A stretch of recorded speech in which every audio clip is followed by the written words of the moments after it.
All right, can everyone hear me? I think you're gonna need to mute yourself.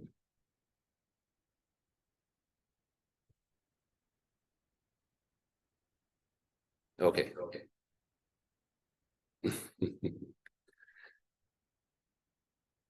Go for it. All right.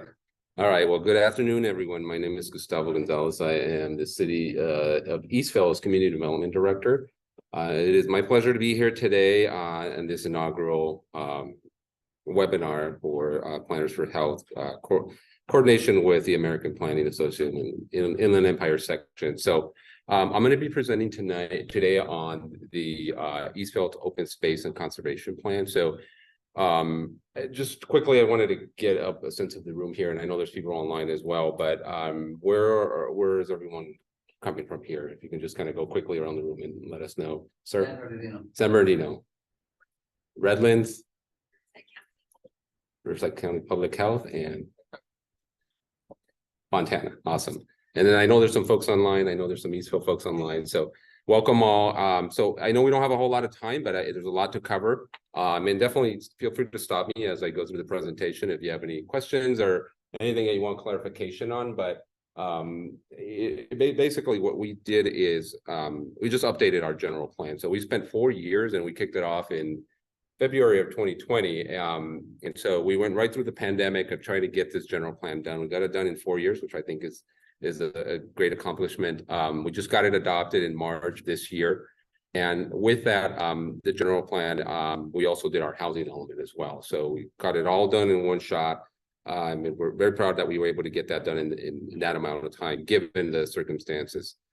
So for those of you that are not familiar, I know there's some public health folks here that may not be familiar with what a general plan is. I know most of us are, but I'm just going to quickly cover some things on what the general plan does. And essentially, this is the City of Eastvale's first update to its general plan, true first update. We did do one in 2010 when the city incorporated. The city's only 14 years old, and we updated our general plan back then just to satisfy an incorporation requirement. But this is a true first community-driven general plan. And as you all know, general plans, and I won't go over too much of this. It just kind of it is considered kind of the constitution of the city's development, right? And it's foundation upon which all development decisions are based on. And it includes, some goals and policies and objectives that will carry us on to the next 20 to 35 years in terms of growth of the city. You all know there's about 8 elements that are required as part of the general plan. This includes land use, circulation, housing, noise, conservation, safety, open space, and environmental justice. So we went through including all of that, but we did some very, very unique things as well as part of our general plan. So I covered those. Again, those are the ones that are required, but we do have the option to add additional elements to this general plan. So as I mentioned, there are obviously goals and policy and standards that are in the general plan and implementation program as well. So we want to make sure that we essentially set the framework and the objectives of the city council and the community at a very high 30,000-foot level, and then work from there to carry it out in everything that we do. And that includes obviously the zoning code and just everything else that we do. It should really flow from that. A lot of cities adopt strategic plans, and those are also important for carrying out the city council's objective and the city's objective. But the general plan should also be part of that discussion. It should also be at that level where you're looking at everything you do in the city comes out of the general plans, particularly when it comes to development. So we did a lot of community outreach. I mean, it was tough because we had just kicked it off in the pandemic. And as we went through that process, it was very hard to get out to people and get some good feedback from folks of what they wanted to see in the general plan. But nonetheless, we managed. We were able to obviously go through a setup of a website. We did a bunch of activities with folks, a lot of virtual activities that obviously in the early part of it, we couldn't meet with anybody. We did a lot of surveys, we did newsletters, we held stakeholder interviews. We did what was called a Clear Vision speaker series, where we went out and got 6 different experts in different fields of what the general plan would cover. And we did a walk audit and some pop-up events as well. And I'll get to a little bit of what those were, but with the community champions that we interviewed, essentially we were just interviewing and asking people who are kind of movers and shakers in town what they want to see in the general plan. And this is kind of a word cloud of what that turned out to be. So, not surprising here that, housing, mixed use, nightlife, entertainment, sustainability, greenery, accessibility to trails, things like that. And that's a theme you'll start to see in the general plan as it goes through, that we started to gravitate towards, activating our city. And I'll get into a little bit of what Eastvale is, so you kind of get a flavor for what that city is and where it's at currently in its history. With the Clear Vision speaker series that we did, again, it was 6 different experts that we went out and spoke to. And these are, you might recognize some of these folks, but they covered everything from mobility to community design to diversity, the housing, the missing middle, economic development, and placemaking as well. And these were folks that go all over the country and talk about these fields and really get into some discussions on this. We did a formal presentation. We did kind of like a hosted webinar with these folks and did a live discussion and questions, posted surveys afterwards so that our community can respond to that, and then posted the videos available on our website. You can go to the next slide there. Yeah, thank you. That'll be the next slide. And then we also did a walk audit where we basically created an app for our residents, or it was a website, really, not an app, but a website that folks can go on and basically give us an inventory of all of our sidewalks and all of our streets, and what was uncomfortable, where did we need shade, what kind of landscaping and design ideas did they have, just a lot of feedback on all of our streets in the city. So it was something that I think we found very useful as we were creating the general plan. Next slide.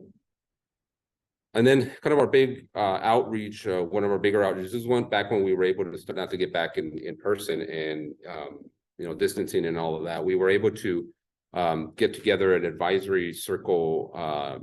It was essentially a GPAC, a General Plan Advisory Committee, in the summer of 22, where we brought different folks together. And over the course of the summer, we met with multiple folks over 4 different meetings to focus on specific areas like land use. We have an area called the Chandler area where we wanted to focus development on circulation, open space. It's included 26 participants, residents, business owners, community leaders, and champions of the city. So that's really where we got into the nuts and bolts of the general plan. And we went out to a lot of places. You can see here, we were out in one of the fire stations, some of the local churches, anywhere we can find meeting space, we would go out and talk to them. Next slide. All right, and then we started to develop some key themes here for our thank you, Miguel. After we did a lot of the outreach, and really what people were looking for, and it's no surprise. I mean, you'll find this when you do outreach, is quality of life, obviously being an important thing to folks, being able to kind of protect the small town feel that Eastvale has, and supporting our seniors, creating activity nodes. Eastvale is a city of pretty much a suburb bedroom community, and there's not a lot of activity nodes. There's a shopping centers, but there isn't anywhere where really kind of we can consider our living room.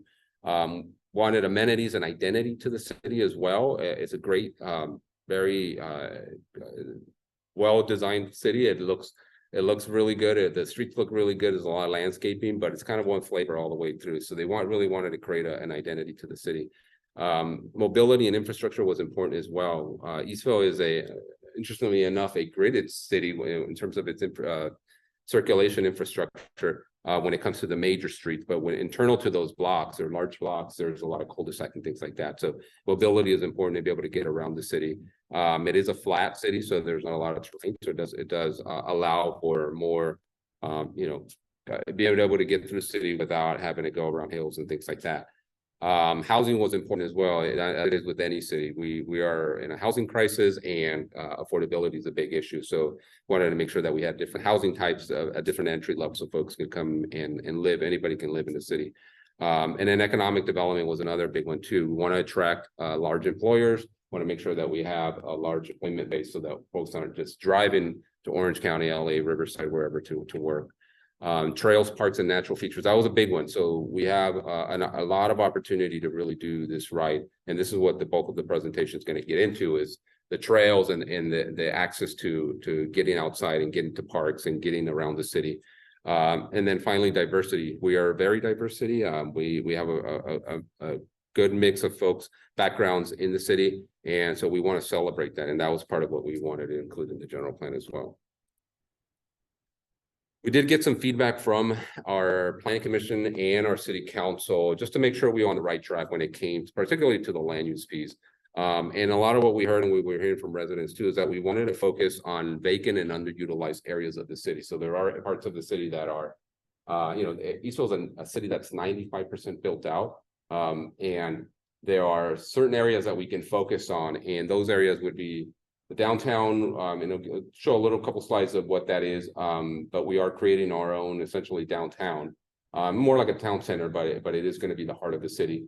And then the activation of the riverfront was a big one. So we have this opportunity with the Santa Ana River running through there that we could really activate that part of our city. And then the Chandler area being kind of the last part of the city that's undeveloped. It's really the only neighborhood that was there before all these dairies were there. Eastvale is a city that grew up over the last 30 years rather quickly, and build a ton of housing because it was real easy. It was 40 acres of land. A developer would come in and build 1,000 units on that. And they just repeated that over and over. And it was before the city was incorporated. So county land just had to go to the county to get all approved. So that happened rather quickly. And so Eastvale developed in a matter of 30 years and pretty much 95% built out. But the Chandler area is one area that where was the kind of only neighborhood that was there. Smaller lots, it was harder to assemble those, so that's why that area still remains to be developed. And we get a lot of pressure to develop the Chandler area right now because there really isn't a whole lot of land left. And then engaging in the Santa Ana River, like I mentioned, that was an important one for our residents, as well as creating other uses opportunities for the industrial areas of our city. It's an interesting thing. Our city looks like a number one finger, right? Doesn't it? We've created these foam fingers to kind of market our city that way, but that finger portion of it is actually where all of our industrial uses are, and it just happens to be because that's where the county line is there, and so we can never expand. Ontario's to the west, Chino's to the west as well, and then Rupert Valley to the east, Norfolk to the south. So we, a long time ago, the planners decided that's where they were going to stick their industrial uses, and that's where you see a lot of industrial uses. There are some environmental health issues with some of the surrounding areas in that part of it, and there are some residential that's going in there, and that is a challenge. But a long time ago, the planners decided this is where it was going to go, and so it's really limited to that, and into the kind of the southwest part of the city here, or northwest part of the city, where it's subject to the Chino Airport land use plan as well. So it limits the kind of uses you can put there. So a lot of industrial uses go in that area as well. All right, so let's get into the plan. So these were our guiding objectives as we were crafting it. Once we went and did all the outreach and we started talking to folks and really getting a sense of what they wanted to see, this is kind of our guiding principles here. And it was, again, directing the growth into designated areas. So mostly built out. We wanted to leave the neighborhoods the way they are, and just focus on those focus areas. And a lot of it is in the riverfront. So there really isn't going to be a lot of development, but the downtown being probably the area where we're going to have the most development. We wanted to preserve the suburban character of the city, and also enhance activate public and quasi-public land uses. Again, the riverfront being a big part of that. We wanted to make sure we focus on a sustainable multimodal transportation network. Right now, there's not a lot of opportunity for public transit in the area because we're at the very end of the county. The county doesn't put a lot of stock. RCTC doesn't put a lot of stock in that part of it because it's political, right? There's another county right next to us, and so coordination becomes really hard to be able to get anything in that area. There's a lot of folks in that area that could use public transit, but the coordination between the two agencies sometimes can be challenging. So we don't get a lot of focus in that area. And we're trying to change that. And we have a coalition of all the cities in that area, including Rancho, Cucamonga, Ontario, us, Fontana, Norco, Corona, really anything along the 15 corridor to try to create some kind of, transit corridor there. There's a lot of opportunity there, and it needs to be coordinated across agencies. And then, of course, promoting housing choices, that's another important thing. We want to make sure that we're satisfying our housing requirements. We did have our 6-cycle RENA approved, and the housing element was approved in May of 2022. And so we got one of the first cities to get that done. And so we're full in compliance with that, and we're providing housing. We're actually providing 3,000 units. That was our allocation. Rather high for a city of only 70,000 residents. So we are certainly providing more than our share of housing, and you'll see where we're putting it all pretty much right now. So get into some of the focus areas. Just wanted to cover quickly how the general plan was set up. So one of the important things, and we went through it and exercise, I worked on general plans before, and one of the challenges that planners have is really trying to create documents that were the size of Bibles before, down to condense them down to really make them reader friendly and usable. And if you do have to put a bunch of technical information in there, just put those as appendices and keep the main meat and potatoes of the general plan really short, so that it's really user friendly and readable and all of that. So that was one of the things that we started with. And even before we got into any of the elements or any of that, one of the things that we needed to be able to make this plan successful is the partnerships. You can have a great plan that sits on a shelf, but if you don't have partnerships with the agencies and the communities and the organizations that are going to help us implement this, you're kind of dead in the water, right? So right off the bat, what we did is we included a whole section on just partnerships. So it's really broken up into 4 sections: partnerships and collaboration, the built environment. That is really where our land use and our elements are set in the built environment, and then nature and conservation as well. So we'll have some additional elements in there. But the very first part of it is really focused on the partnerships that we're going to establish, and we have established with all of the different agencies that are going to help us implement this. So in the, being the land use element being really the kind of, again, the meat and potatoes of the general plan, we wanted to make sure that, we focused and got that right. And so we spent a lot of time trying to get that right. And this is just kind of goes over, what it does. Just for those of you that may not be familiar with general plans and land use element, it sets the tone for development. That's where you're going to have, where you go back into the general plan, talk with developers about what potentially could be developed on a particular site. It talks about intensity, then density and building intensity and FARs and all that. So some of the development starts to show up there. They play themselves out over in the zoning code, but a lot of it starts in the general plan to kind of set the tone for the type of development we want to see. And it impacts all the other elements in the general plan as well. And it affects every single piece of property in the city.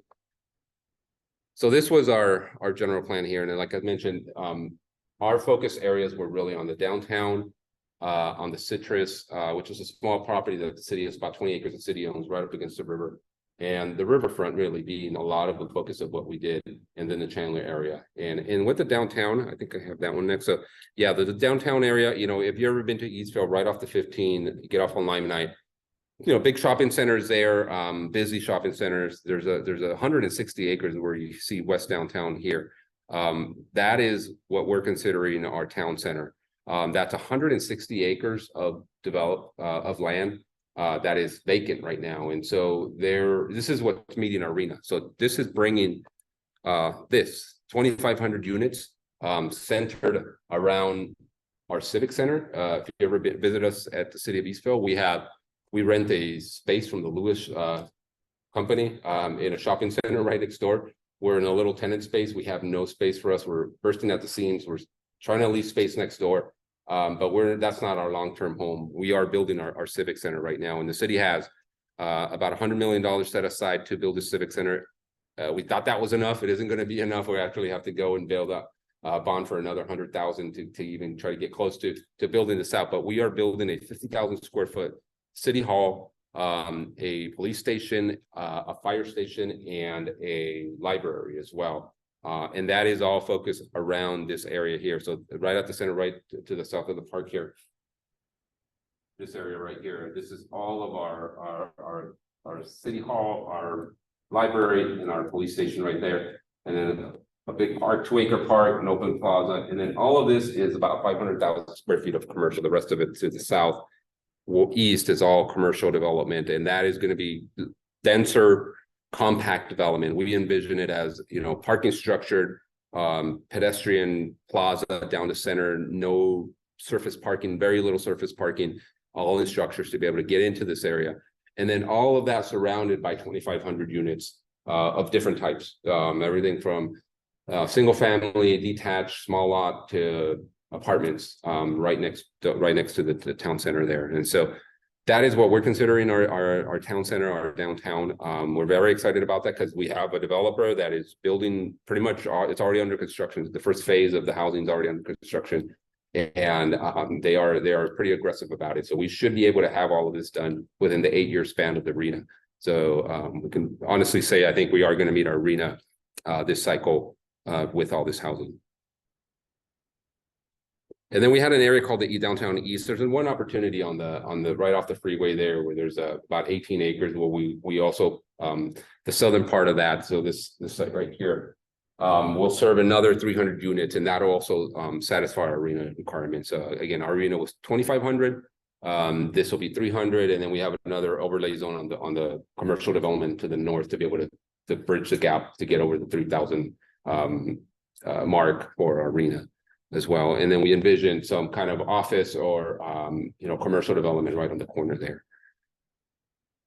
All right, so let's get into the riverfront portion of the presentation. And this is where we spend a lot of time on this. So we actually were very lucky. Sorry, one before, or a couple before.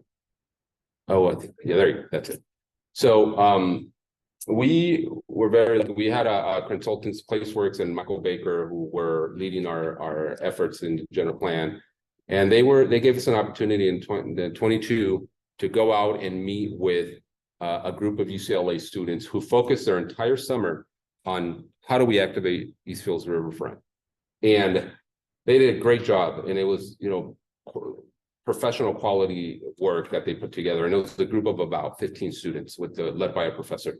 And then it happened to us again in 23. So we had the same professor liked doing the work so much with us that he came back for another year. And so we had 2 full years of students building upon their work to really figure out what we can and can't do with our riverfront. And so we were very lucky that this happened to us, because my hat's off to Placeworks. They're a great firm, but I don't think we would have been able to afford them to be able to do this much work as we did. So we got really lucky and really got into the nitty-gritty of how we were going to activate our riverfront.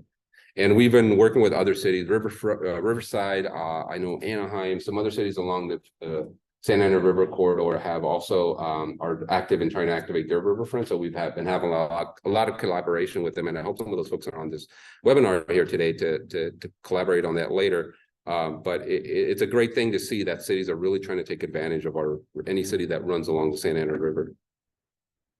All right, so if you're familiar with Santa Ana River, it runs from the mountains all the way to the ocean, right? And there's a Santa Ana River Trail that the cities have been working on for many years. The Riverside mayor has been a big proponent of that and a big advocate, and actually done a lot of the work to get that done. She was on the planning commission when I was in Riverside, so I know her, Patricia, great leader, and she's done a lot to get this to where it's at.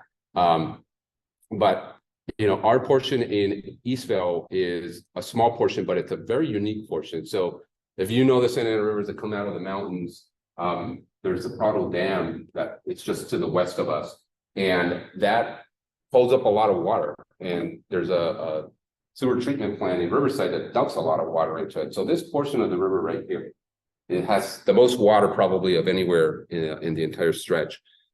Because that's just where it accumulates. So it allows actually for a lot of different kind of vegetation and wildlife and just greenery everywhere as you go to it. So if you ever go to that portion of it, ours really has a lot of water. It's narrow. There's some bluffs on both sides of Norco and Eastvale. And the portions in Riverside are more like a wash. I always say that the portions in Anaheim and in Orange County are channelized. And so ours is very unique. And so there's a lot of opportunity there to really take advantage of that. So we did a whole advisory group as part of our GPAC, just focusing on the open space element. And one of the things that we went through and quickly learned is that people saw that as an amenity. There already is a trail along the Santa Ana River Trail, Santa Ana River there, it's Santa Ana River Trail in our portion of it, but they wanted to continue to activate that and find ways to make that more active and create more open space in the city. So a lot of the focus was on that, with this group. We bumped our Quimby requirement up to 5 acres, where it was something like 3 acres before. We wanted to make sure we got more out of developers to help us build this open space. So that was something that was in part of the general plan as well. Objectives, but we did it through our own ordinance to be able to get that done already. We didn't want to wait on that portion of it. And then just kind of reimagine and reintegrate the river was a lot of what we heard from folks. They knew they had this great amenity. How do we bring that back? A little bit about the open space in Eastvale, we actually are not too bad because this was all master planned. Not unlike Irvine, there's a lot of parks in the city. Every 1,000 units required a certain number of parks, and every developer would put a park in as it was built out over the years. And so we do have about 3.48 acres per parks per 1,000 residents. It's actually not high when compared to the national average. I think it's a little higher, but we're not doing too bad. And then we have about 250,000 acres of parkland, and about 70% of our residents can walk to a park within 10 minutes, so they can get to a park. And then we have 19 parks in the city, and it's only 13 square miles. So a lot of opportunities for people to get out and go to a park, and then not to mention the Santa Ana River Trail as well that we have. In terms of how we're doing on performance for benchmarks for the different amenities in the park, the arrows that point up means that we're actually higher than the average, and the ones that point down are that we're lower than the average on this is by the National Recreation and Park Association averages across the country.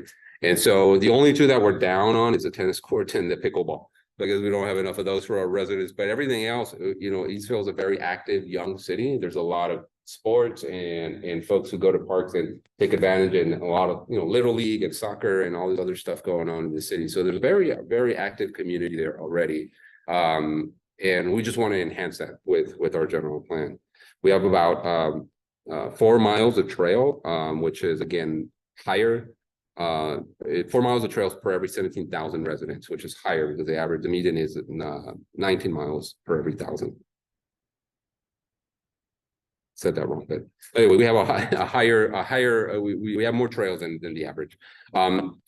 So again, part of the green network that we want to create here is make sure that we're focusing in not just on creating green spaces for health, but also all these other things that come with the benefits of creating green spaces. That includes the economic benefits of bringing increased revenue to the city. Obviously, we have to provide services to our residents. The way we do that is by taking in taxes and people spending in our city. So if we create world-class amenities, we're going to bring people from not just our city, but from other parts of the region to take advantage of this, right? And they're going to spend their money there, and they're going to do what they're going to do there, so that they increase the tax revenue to the city.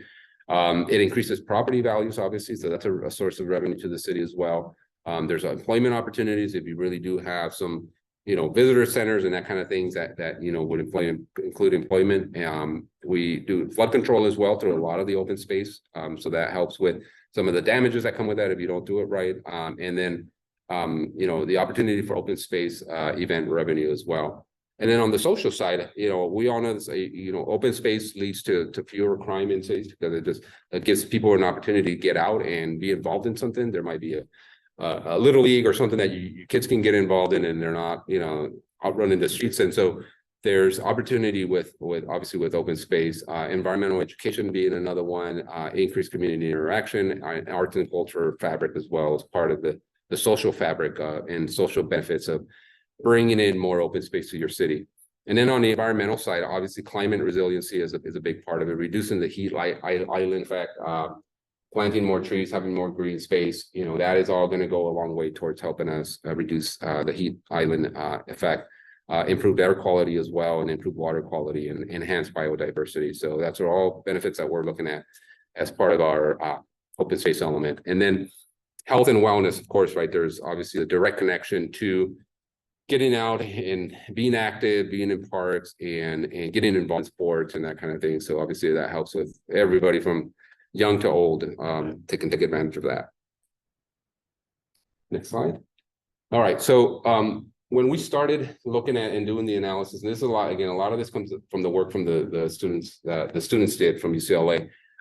We wanted to make sure we were respectful to the tribes and the folks that were there before any of us were here. And so, you'll see some of that come out in some of their recommendations, but ensuring that, we're treating the land with respect, and we're ensuring that we're coordinating with and working with the local tribes to make sure that we, don't disturb anything that it may be a cultural resource if they see it. So we went through that process, the SB 18 and AB 52 process with the tribes to be able to make sure we got this right with them. So we invited them actually as part of the students. Both of them reached out to them and invited them to come in and be part of the discussions as well.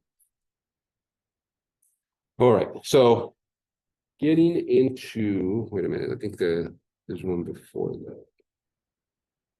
Yes, that one. I missed that one.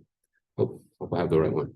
Anyway, in any event, so this shows the open space network of what we created in Eastvale. So the riverfront along the south of the city, that, you know, obviously we're going to activate that with all kinds of stuff, and we'll get into some details of that. But we really saw an opportunity to do this loop around the city. So if you focus in on the northeast part of the city, like here, White Park, you'll see that through some of our streets, and again, we have a gridded system with the larger streets. We have active transportation projects on both of those streets that go north and south there, that go to that number 6, to be able to get that to become, you know, green streets and trails and you know, do everything that we need to do to allow multimodal transportation and walkability and all of that along there.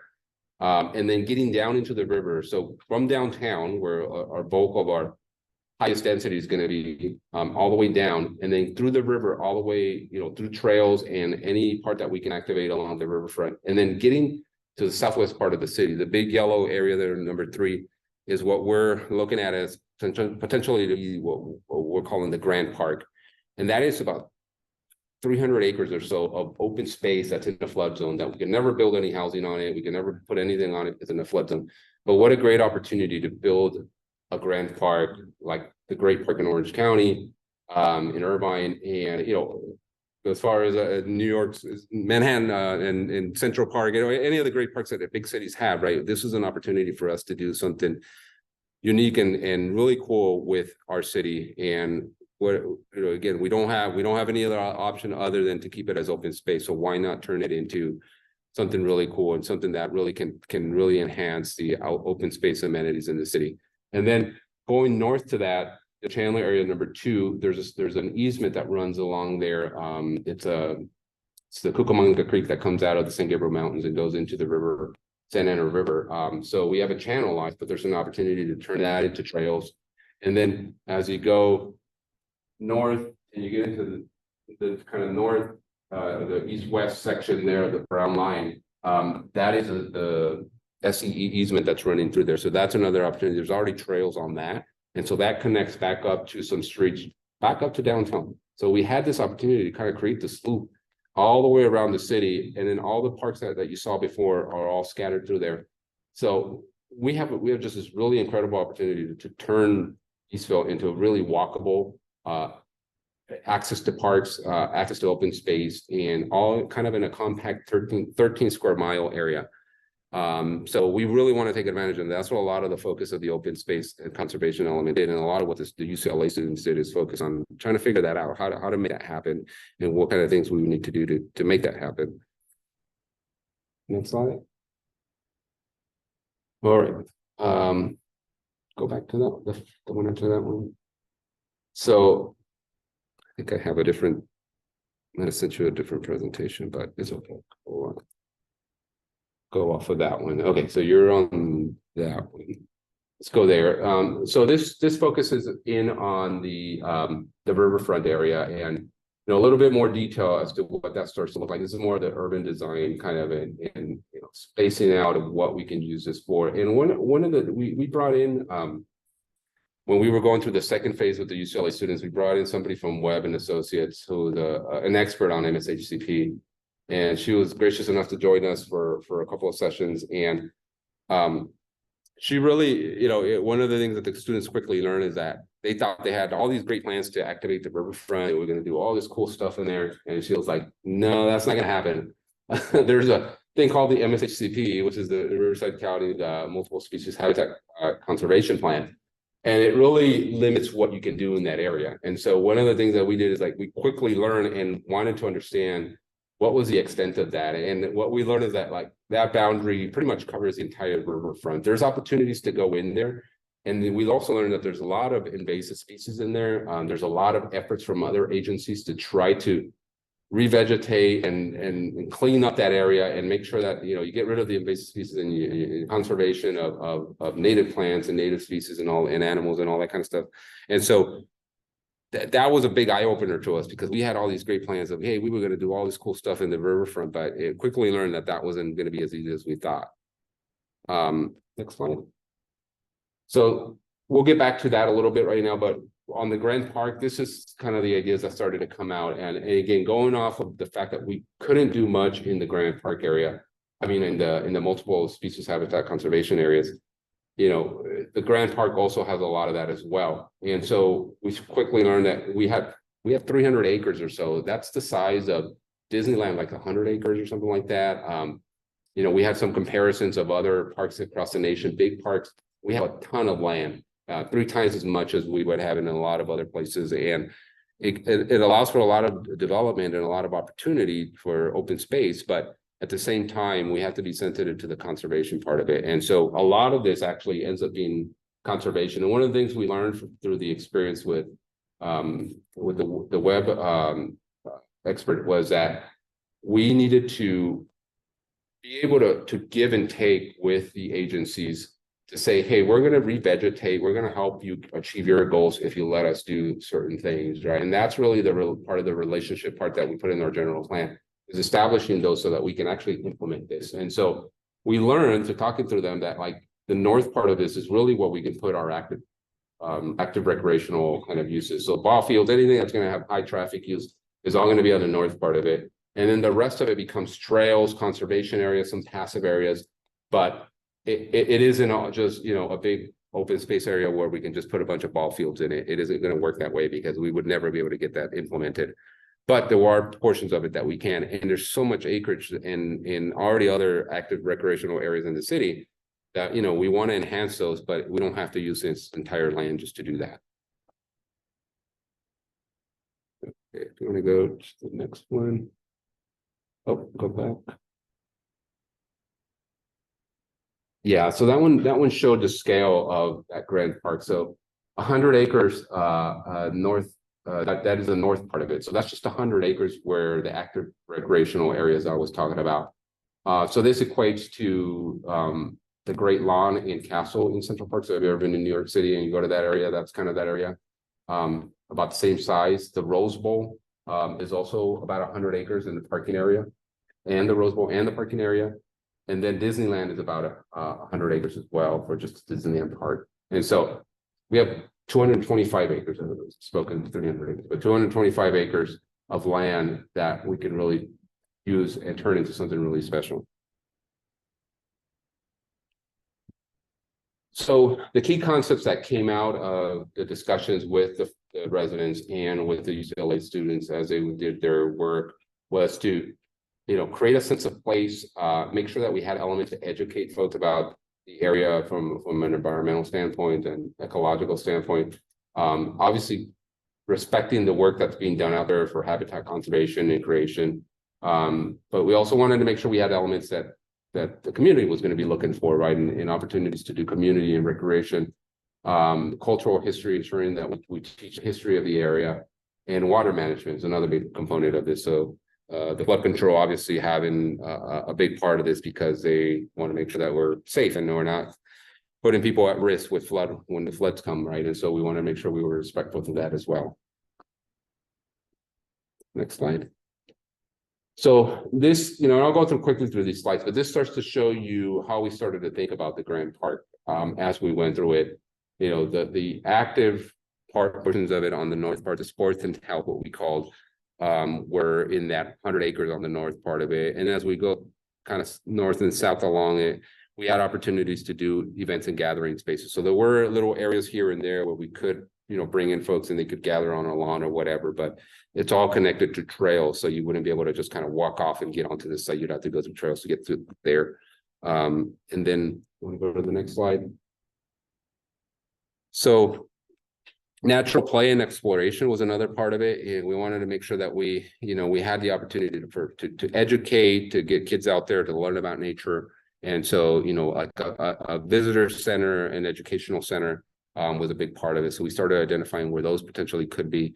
and then also the cultural education and storytelling. So those were opportunities that you could either have little kiosk and explain something to, part of the visitor center that would have something that would talk about the area, and the folks that were here before us, the ecological, the environmental, just everything that has to do with this area.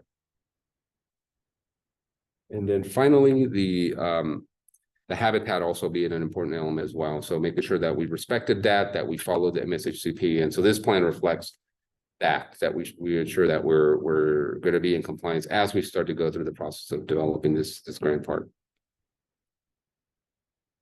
All right, so this, what it's broken up into, this whole riverfront is there's kind of three areas. It's the Grand Park.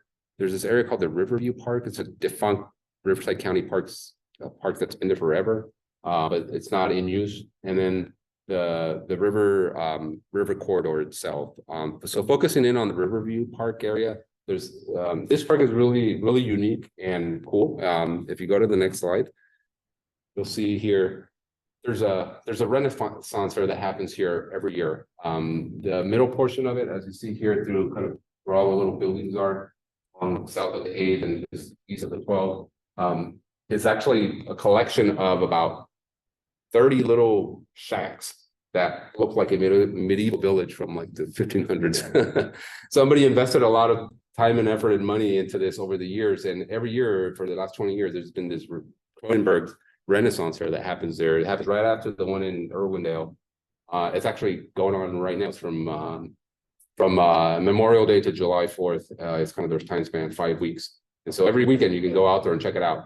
And so it was a really cool amenity that we kind of stumbled upon, and we didn't know. I grew up in this area, so I knew about it, but I'd never actually been on site and went to it. They have a jousting ring in there. I mean, these are actual pictures from there. And we as a city are looking now. Their lease is about to be up in 2025, and so we're looking at where do they go after this? The county is looking at getting rid of they don't want to be owners of this park anymore. They're more interested in regional parks, as more local parks. So the city's interested in taking this land and doing something with it. So we'll have to work with them to see what that is. It is a building official's nightmare.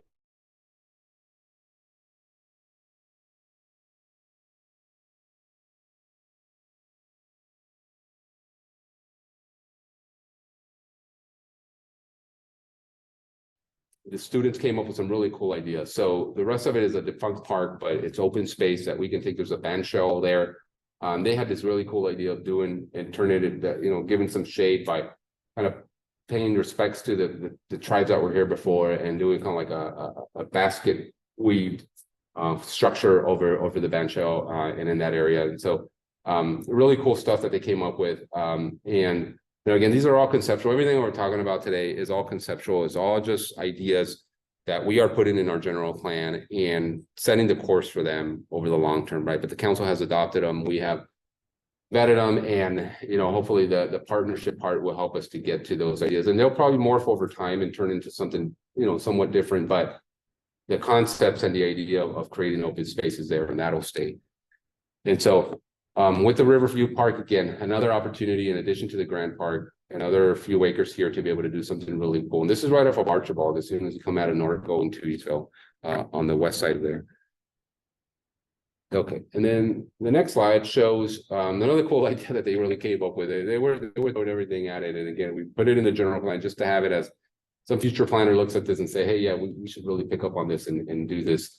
This was an idea of having these towers. Eastvale's a very flat city, but there's a lot of views. There's mountain views and tree canopy views. And so there's not a lot of terrain, but if you get to certain edges of the city or certain parts of the city, you have some really great views. And so they had this idea of creating these towers where you would be able to kind of see each other in different parts of the city. So you would have some in this space. So all the open space kind of areas of the city, even the downtown area, could have a tower where you could kind of align and you could do something cool and do something that connected across, and something for kids to get up there and check out. So a lot of creativity that came out of those 2 sessions that we had with the students, and we're really grateful that they were able to be part of that, and you really get the mileage out of them to do that, because I don't think we would have gotten this far without them. All right, next slide. Riverview. So this is going back to the Riverview corridor. So again, I talked about this before, but the MHACP boundary really is super important here. So everything that's in kind of that bluish greenish color is kind of off limits. We can't do much with it, with maybe some exceptions if we work with the agencies. And there's like a ton of agencies out here that are, if you look at a jurisdictional map, I think I had one in here somewhere, where it showed all the different jurisdictions that are involved out here. And there's like, 8 different jurisdictions that have some play out here.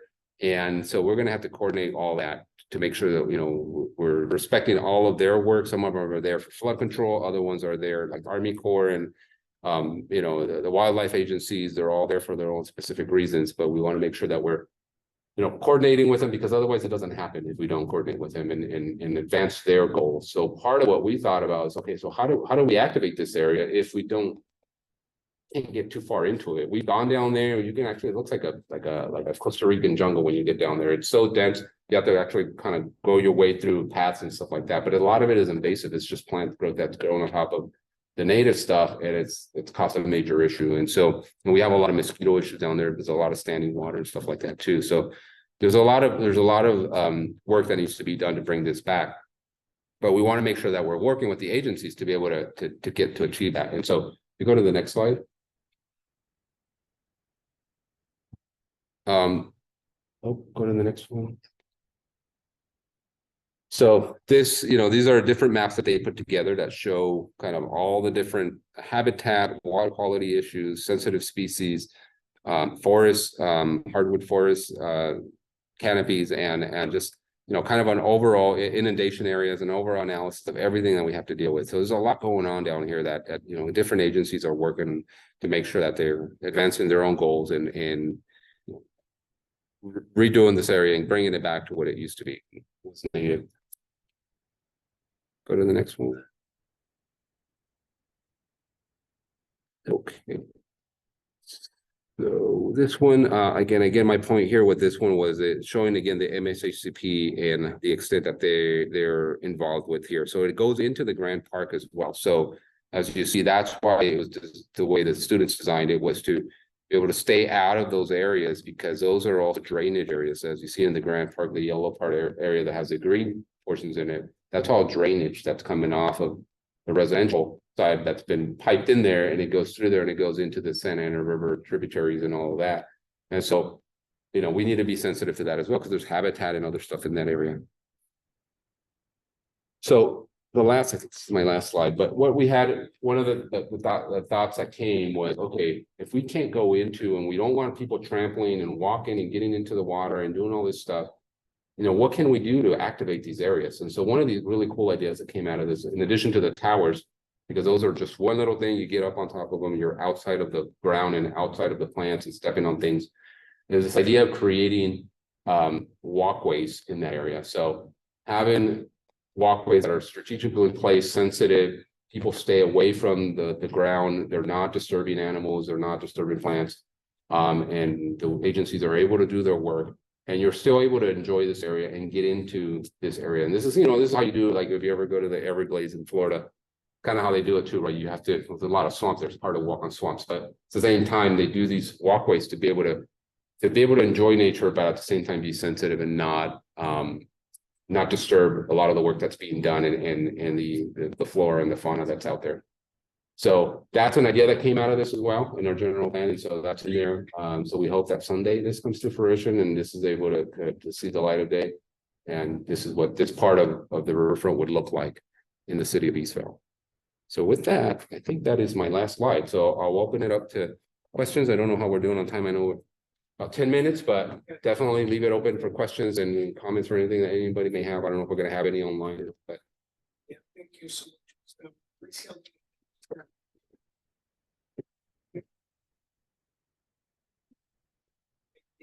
Here to see if they have questions, but yeah, let's start with people in the room.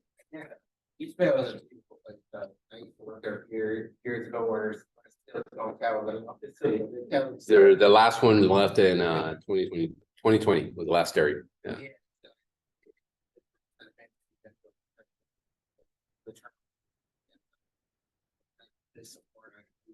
just a little bit on housing prices are, I will say, pretty high Yeah. for compared to cities. They are.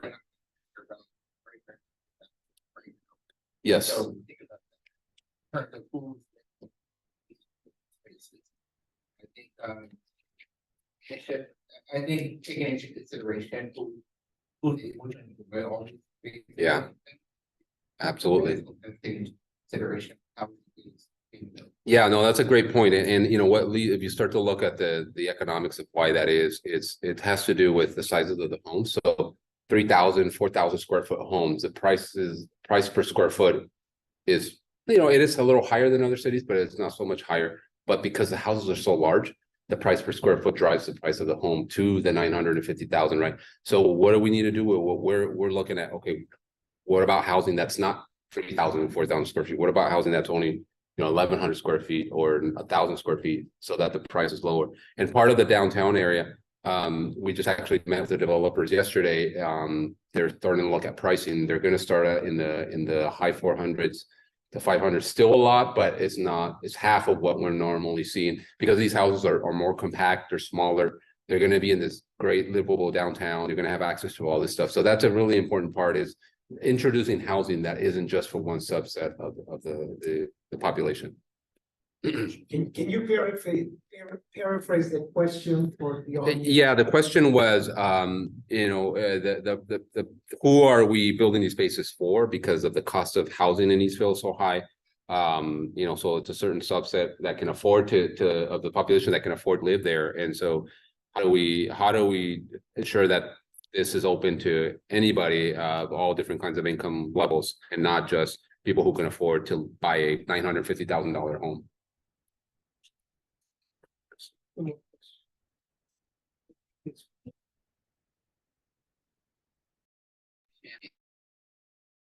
So hopefully, I'll repeat it. okay. You mentioned there were a 14 champions. Yes, that is part of the vision. Who were they? Who was the board of community champions? Myself. So the question is, I talked about community champions and who they were. So they are all residents. So they're all folks that are active in our community. Everything from church leaders to people who lead organizations. There's a American Chinese Association that's there that, you know, it's growing. There's the leaders of those were part of it. So we were trying to find these folks that are in leadership positions that can speak towards the people that follow them and give us their input on the general plan. Were these stable group? Yeah. They were stable. Yeah. They're separate from GPAC. They were separate from the GPAC. Yes, that's correct. Yeah.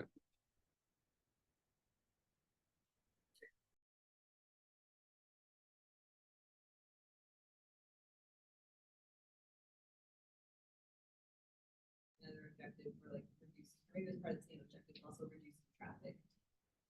I guess my question is, what kind of implementation strategies is the general plan using to make active transportation like a viable daily option? It's not necessarily like going down to the riverfront on the weekend, but to make it very feasible and feel safe to hop on your bike to go to work, go to school, or to the store. So the question is, what kind of implementation strategies are being used to make the general plan actually feasible so that people can actually do the things that we are discussing? All right. No, that's a great question. So one of the things that, you know, we learned, as I mentioned earlier, is that, you know, we don't have a whole lot of public transit and other means of, you know, you have to build all this infrastructure, and we don't have a whole lot of investment in that part of the county because we're on the western edge of the county. So it's hard to bring in dollars to build trails, to build, you know, public transit and all of that. So we are part of the implementation items that we have is to actively go out and you know, work with our representatives to make sure that that comes to our city, but also to work internally. Like we're exploring things like microtransit, because again, we have a gridded system, and we have this idea of having a microtransit system that would help take kids and just other folks around town without having to drive, people who don't drive and people who maybe don't want to drive.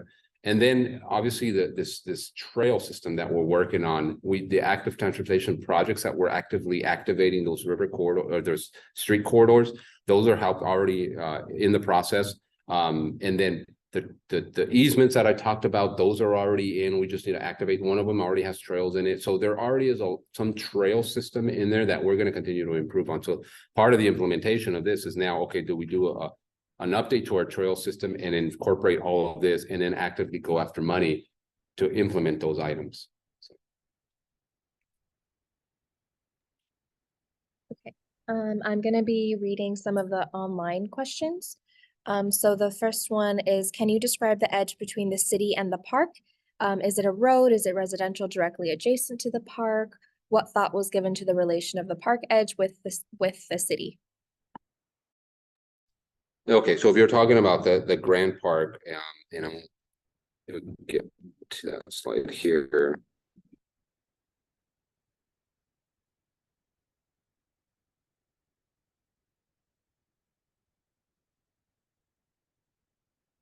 All right, so if we're talking about the Grand Park and the edge of the Grand Park, so again, this is there is residential to the east of it, and that's just because the flood control district and the development that's happened over the years, this is what it's led to. So there's going to be they're actually building a dike to further protect the residences to the east and to the north along the northeast part of the Grand Park.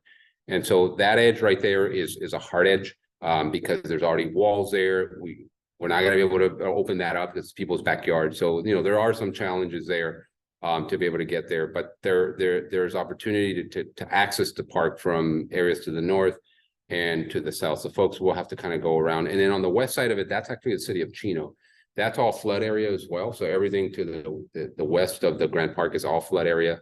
So there's not going to be a whole lot of development there. Chino has some plans to do some stuff in that area as well. But, but there's a street called Hellman that runs north and south there on the western edge of the park. And so that'll be the access to get there. And we're trying to activate that as well. We were even looking at ways to get, people through the trail system without having to cross streets, and just like where you have these land bridges and all this stuff. I mean, it's all conceptual stuff, but nonetheless, we're trying to integrate this part of the city through trails, and there'll be parking there as well, obviously for folks to drive there. But it is a challenge because you don't have the ability to just bring in everybody who lives to the east of it right over into the park, because you have a wall that pretty much follows that entire section.